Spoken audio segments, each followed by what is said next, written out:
gaganda ng ano, oh, ang gaganda ng mga cottage.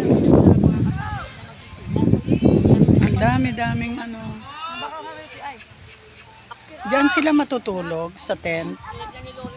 Gel, no? Diyan sila matutulog sa mga tent. Wow. Ganun kami nakaraan. Ganyan din, nag-tent kayo? Yung retreat nila. Yung kami hotel. Yung kami. Sa tent? Hindi mainit? Ay, may dala kami electric fan eh. Yung naka-aircon pa. Correct. Saan nagdala ng aircon? Talaga?